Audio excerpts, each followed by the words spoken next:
Hello everyone, welcome to episode 11 of Right to the Source, a podcast from IGB and H2 Gambling Capital, where we try and make data fun, to go back to our original ethos of this podcast. And this week, as ever, I'm joined by the Robin to my Batman, Mr. Ed Birkin. How are you doing, Ed? I'm good, thank you, Robin. I'm good. And I was under the impression we were being joined by a guest, but as of 2 minutes ago when I reminded you, you hadn't sent them the link. So we may have a third person joining us, we may not. But look, I think, so I've been thinking about this podcast, and we need more structure. So we've got some segments. Okay. And we did say at the end of the last week's meeting, that we are going to talk about two countries, one of which is Niger. Yes. And one of them is Peru. Yes. So let's start with Niger and Peru. And then I think another interesting segment if we bring in stat of the week. Okay. So so I want it to feel organic. You know, we're lo-fi, we're indie.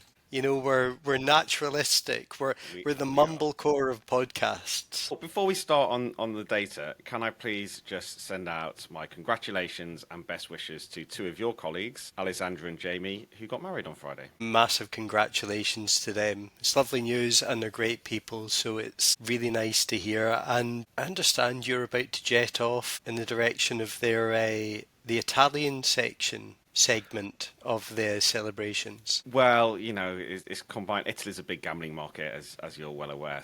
So it's a work trip. It's purely for market research purposes. Excellent. If I get a chance to celebrate with them, and, yeah, absolutely. Fantastic. But yes, so yes, without any further ado, let's start with Niger. Okay. I mean, let's be honest, it's a market that, I'll be totally honest, it's a market that I don't know that much about. As far as I know, when we talked a few weeks back, we talked about the kind of, a lot of, like, how a lot of African markets were essentially kind of closed off through a monopoly format. And I understand that most forms of gambling, as far as I know, are under the control of the lottery. But I think there is one land-based casino in the capital. Correct, Robin. So the only regulated forms of gambling are the lottery and a state-run casino. The lottery is called l'Nani, Loterie Nationale du Niger, and we actually have some data on that. Well, it's an estimate. We had some 2021 sales data and based on some tax revenue, etc. So we estimate the sales of, in fact, you can guess. I'll even give you the local currency. So 2023 lottery sales of 35 billion West African francs. Take a guess of that in US dollars. How many? Say that again. 35 billion West African francs. 35 billion West African francs in USD. I wouldn't dare. So 58 million USD of sales, 25 million GGR. That's for an adult population of 13 million and a GDP of 22 billion US dollars. So that's all the stats that I have on Niger. Well, we've added a new market to the roster, some excellent data there. Now, Peru obviously is something that we've covered more. You know, my colleague Cal Goldsmith, who handles the LATAM region for us, has been doing a lot on the market, and it's an interesting one. Because obviously over the past few years, all the focus was on Brazil. And it was about the, long and occasionally torturous and occasionally fraught process to get regulation through and active in Brazil. And in the background, Peru essentially quietly and methodically worked its way through the process and launched the market. Now, obviously, there are the local brands. There's Apuesta Total, run by Gonzalo Perez, friend of IGB, friend of H2, and someone we should definitely get on as a guest. Yeah, I mean, and if he agrees, we could even send him the login details before the show starts. So that would. Oh, don't worry, I'm on it. Okay. I'm on it. Shout out to Gonzalo. Yeah, friend of the show. Not been on, but yes, future. Yeah, friend of the show. future. Well, will be even more of a friend of the show. Yeah. They're all friends. Strangers are just a friend of the show we haven't met yet. Disagree with that, but okay. You go all cuddly. Yeah. Be nice. Okay. Let's stick to data. Yes. So Peru, it was all looking good. Obviously, Apuesta Total, Betson have a big presence, and then we had the 1% consumption tax. Now, the locals essentially are very concerned about the impact of that on operations and the bleed to the illegal market, because essentially it makes it less viable. It was one of these processes that it looked really good, it felt really good, and then at the last minute, the start of this year, they suddenly hit the industry with this additional tax burden, which is... They've done it to 0.3% until July, and I thought they'd proposed, or I thought they passed it, maybe not, legislation where they're changing it to a GGR tax, or have I completely made that up? I'm not sure, actually. Well, if your guest comes on, we can find out, but that's probably something that even IGB would have written about, so you could do a quick look at your website and find out. But anyway, so what else? Okay, so they've got the tax that is going to be the 1% tax is it on turnover or deposits? I think it's But yeah, but look, the market's growing strongly. So I'll give a day. So actually, we had the tax data came in this morning, or we found it this morning. This morning being Wednesday. This podcast probably going out quite a few days later, depending on how busy you are, Robin. So 44.6 million Peruvian sol. Yeah. Which is $12 million US dollars, up 176% year on. That's because now they've only started including the tax for the online. Year to date, round up 220 million sol, 58 million US dollars, up 115% this year. Our estimate of the onshore online betting and gaming market for Peru this year, 1.6 billion sol, so $423 million. We have it growing 42% year on year. The total online market, including the illegal, at 2.32 billion sol, so $620 million. So 68% onshore. Obviously, if this 1% kicks in, because I think it was down at 0.3%, and I was under the impression that it was changing to a GGR tax, that could change next year, and there is potentially lower channelization. But the onshore at the moment is still growing pretty strongly, or at least it had been up until June. The actual tax level in July was down on June. But again, actually in June, there was a very strong sports figure, which obviously the sports versus the iGaming, sports GGR can fluctuate because of the hold margin depending on results. So it could just be July's down a bit because it's against particularly tough comps there. We don't know the split for iGaming and sports. So it's not for July. It's not reported. We actually got our hands on any of that split. So look, it's been in my view, it's been a success story. But as you say, this tax issue is something that could derail things a little bit. And then what about the kind of competitive landscape? Is it so I mean, Betson is obviously an international company, but it built its presence through M&A. People like Incabet acquiring that. Apuesta Total is always kind of cited as one of the top brands in the country.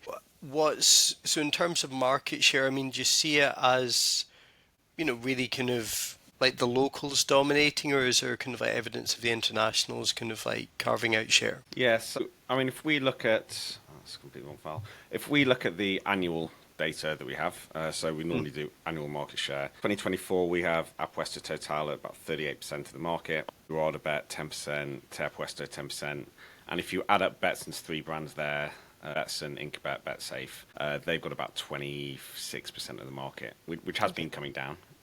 Previously, they were much higher. So, yeah, Betson has a meaningful presence, but the top three are all kind of local operators, and actually the largest of Betson's brands there is, at least in our data, Incabet, which again was a local brand they bought. Yeah, they're the main ones. We have actually just launched, and I say just launched insofar as I've done it, but I'm not sure it's even on our website yet. It will be by the time this is out. We're running monthly market share, so this is less detailed. This is just a share of web traffic rather than looking into operators' financials for our more detailed annual one. So if I'm looking in terms of traffic, as I get this very well prepared, then we have, it was actually open, let's have a look. So again, actually the big difference in this between what we estimated for 2024 and what we have now for 2025 is Apuesta Total still the market leader, has come down. The big mover is Betano, Baton.pe. That's one which arguably potentially was a bit higher in 2024 because they've now changed the .pe from their .com site, so maybe that wasn't totally included in it. But as we've seen in Brazil and other markets where they're really focusing money, Betano are doing well and taking share. But yeah, then it's the same guys. Stake now in there and done it. I think there were 72 operators who got a license you compare it to, someone said to me, I'm very surprised, they're looking at LATAM data, I'm very surprised that your illegal market or onshore channelization is lower in Colombia, which has been regulated for a long time, than it is than it is in Peru. And I was like, yeah, I get why you'd think that initially. And at first, when I looked at it, I was like, oh, but you got to look at it from the flip side. Peru, there's 72 operators who are onshore. So, contributing to the onshore revenues. In Colombia, there's 15. I mean, you are not, with just 15 operators in the market, that just leaves a lot of large operators offshore. So you're going to get that. So just thinking about kind of proportionally to a market size, I mean, like, is there any kind of correlation between number of brands, size of population, you feel that kind of, positively impacts channelization? Yeah, I think you get to a certain level of brands and it doesn't really matter. I mean, if you've got 200 brands or you've got 1,000, the tail is very long. I mean, look at the UK, you could probably take the bottom 1,000 brands and they generate, square root of very little. But if you have 10, 15, one operator, you're just not going to get high channelization. And that's the issue I think we talked about did we talk about last week in New Zealand? Yeah.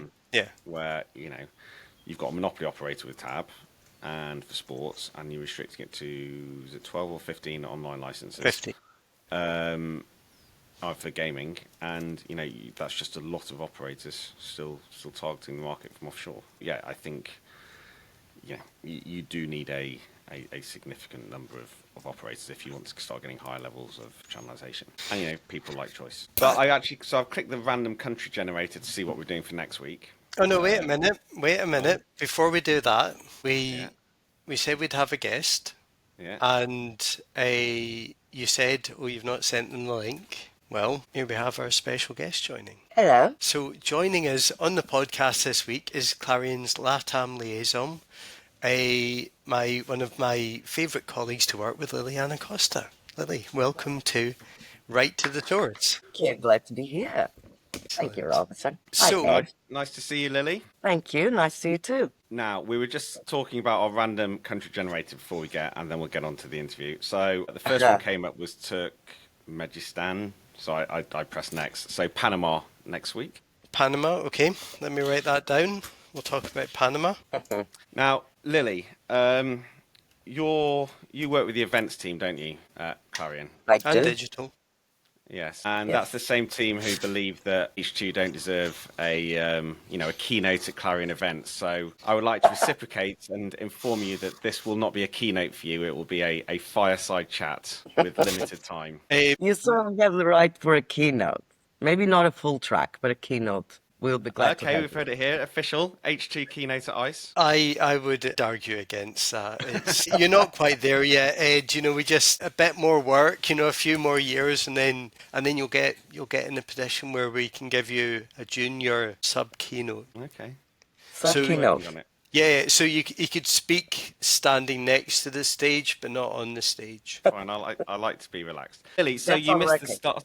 You missed the start of our podcast because of Robin's lack of organisation. But we were questioning and putting on the spot here, online tax in Peru. So there's the GGR tax and then there's the tax which is on, turnover or deposits, 1% ISC tax, which I was saying I believe was reduced to 0.3% until July. I thought that legislation had at least been proposed, if not passed, to scrap that and turn it to a GGR tax.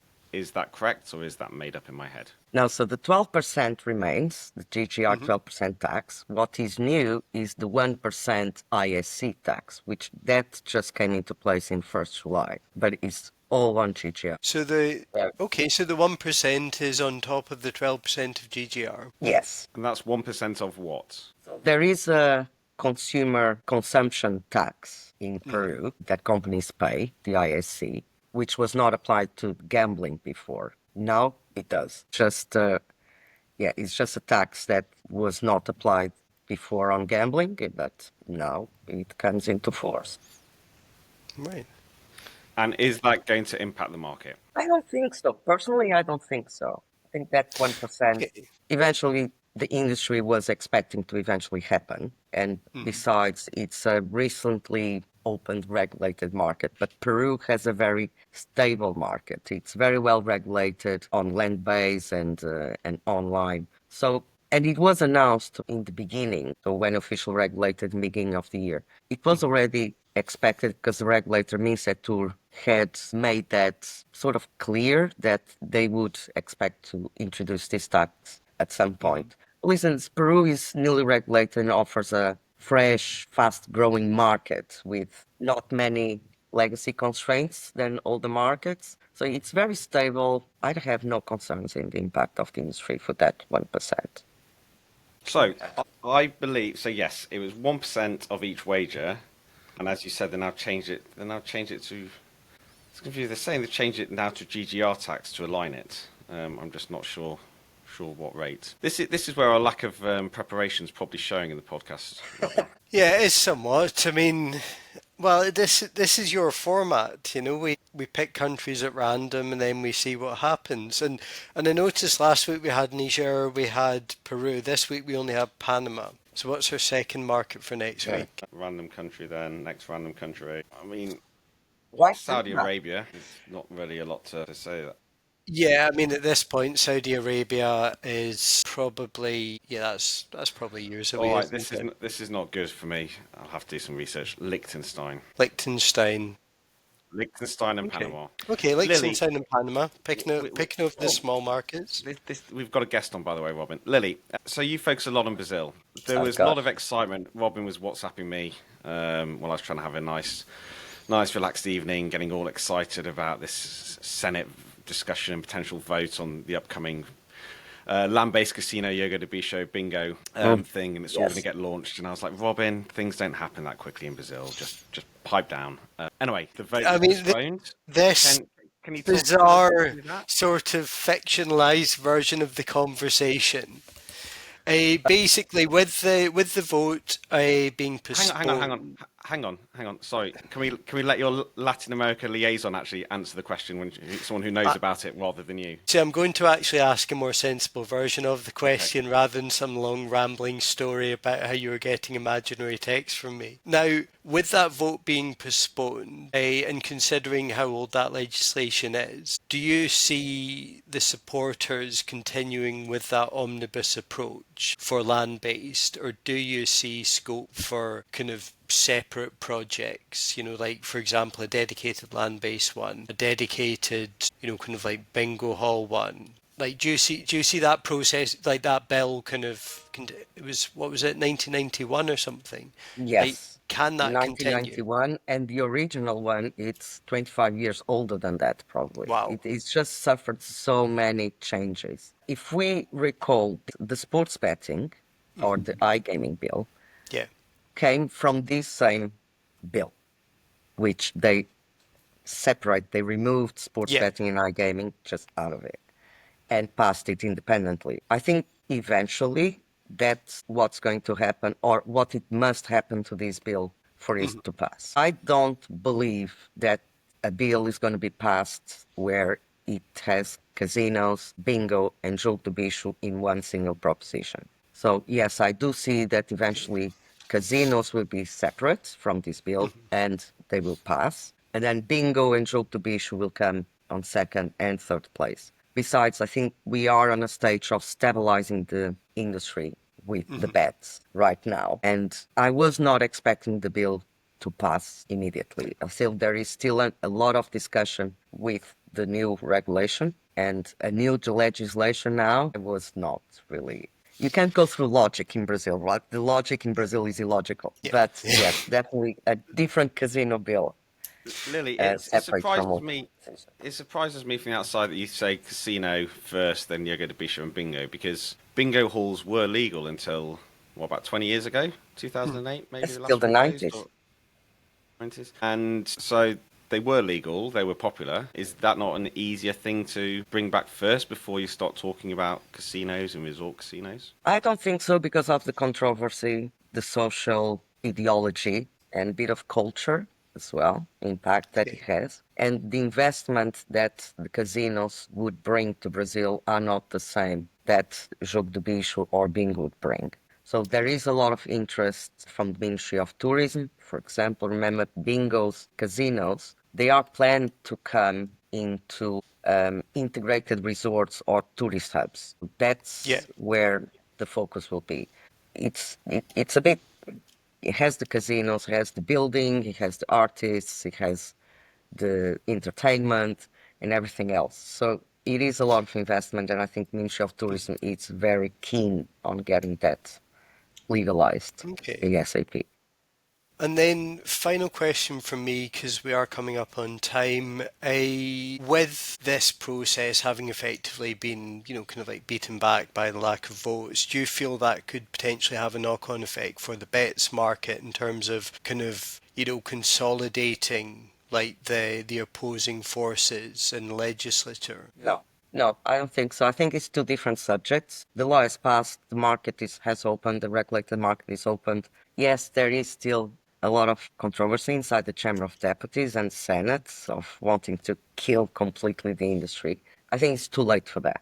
It's too late for that, and Brazil needs the revenues because they are in a big hole. And that was one of the reasons they increased the tax for Right. pets again in Brazil unexpectedly. But no, I don't think it's going to be related. It's two different topics. Now, this bill will come back to the commissions in the Chamber of Deputies, more discussion, and it starts all over again, all the process to carry on discussions. Remember when in December 2018, when the legalization of sports betting Yeah. again happened? No one was expecting. It was just before recess at Christmas. Yeah, And remember it's like they 22nd of managed to December or pass something. Chamber and Senate in the same afternoon, Yeah. which is, I never heard of that happening before. I think only in an agricultural bill or something happened before. So it might happen the same with casinos when we less expect it. Is it going to be soon? I don't think so. I think the market needs to settle first with what they have and then give another step forward. But it's Last Brazil, question you from never me. know. So, Jogo de Bicho, the animal game, is very Yes. widespread there, despite being technically not legal. Clearly, for the operators, there are some costs involved of operating a non-legal game in certain payments to protect it. But on the flip side, if it becomes legal, having seen how much the tax is, effective tax rate of now, about 51% in Brazil with all the other taxes, etc. Is this something you think the Jogo de Bicho operators would actually want it to become legal? Because it's so ingrained, like it's already such a big size anyway, my understanding is, that in reality, is it not just going to just give them limited market growth and actually just huge cost growth? Because, they'll be viewed as you said, Brazil needs the money, it'll be viewed as a tax, something to get taxed. Perhaps they don't want it legal. I think bingo is more interested in being legalized than jogo do bicho. Jogo do bicho, Yeah. the operators, they have a good structure, they have technology, they have the trust. It's all about trust in jogo do bicho. They pay on time, they pay their employees on time. I don't see why they would be interested in being on the legal side. I shouldn't even say that, but in my I opinion, know, but I this don't is the think they podcast want where to. we ask the tough questions and we get the real answers. We don't Yeah. skirt around it.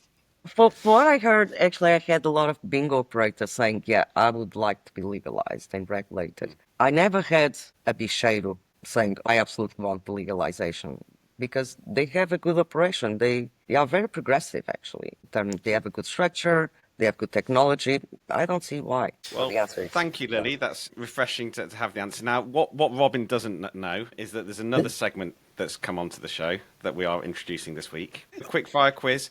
So, I come on, quick fire quiz. Okay. Lily, I believe you've got some questions for us. Let's reduce Okay, it to three. I'm going to be very brief, Damien. Very easy. One for you. So Brazil online sports and iGaming market, it's expected to reach this year how much? I did multiple questions. 50 billion, 150 billion, or 66 billion reais? Who goes for it? How I much would is going to be? imagine the man who I think it says behind him the most trusted underlined data and intelligence on the global gaming industry. I would hope that he would have a nice answer. Yeah, but I know the answer. It's a quiz that we're competing against each other, Robin. I, So you I can answer mean, this one. I always thought of this as more of a partnership, so I'd be looking to you to be able to share that data. Oh dear, you thought it was a partnership. The answer is $66 billion. Yes, yes, that is correct. Okay, One this nil one, to Ed. Robin probably knows this one. That is correct. I didn't even know we're competing. I thought this was just quizzing us in our knowledge to Oh, justify always a competition. all the trips out to Brazil this year. Because I also work for the event side, this year at IHB Live, for the first time, we had a group of Brazilian companies, has a name, that represents Brazil in the most relevant shows around the world. Who Brazilian are they? Lounge. That is correct. And because I know that you're both learning Portuguese and doing very well, I must say, what is the name of Brazilian regulator in Portuguese? Right. I mean the institution, not the name of the Oh, person. a Secretario dos Premios y Apostas. Very good, Robin. I'm Secretariat? No? impressed. Is it Secretario? Is Secretary? Don't quibble over Secretaria. term. Yeah, I'm not going to be too Secretariat. fussy about it. Secretaria de... We're allowed to get it wrong. Okay, no, that's fine. Okay. Yeah, not going to quibble over it. So, our Lily, you are our third guest we've ever had on the podcast. So, thank you very much for joining us and bringing some much needed order to the usual chaos, as well as a bit of additional knowledge on Brazil, on Peru. So, thank you very much for joining us. And to our audience, as ever, thank you very much for listening to episode 11. Double figures of Right to the Lily, Source. you may be our third guest, but I'd say you are our number one guest in terms of content. See that, Robin? Oh, How that's to make very someone kind. feel appreciated after you just didn't even bring them into the podcast until we started. Well, anytime you want to bring me over to make a Latin America quiz, just let me know. Will do. All right, so I'll try my outro again after Ed interrupted it. So everyone, thank you very much for listening to episode 11 of Right to the Source with Robin Harrison, Ed Birkin, and special guest Liliana Costa. See you in the next one.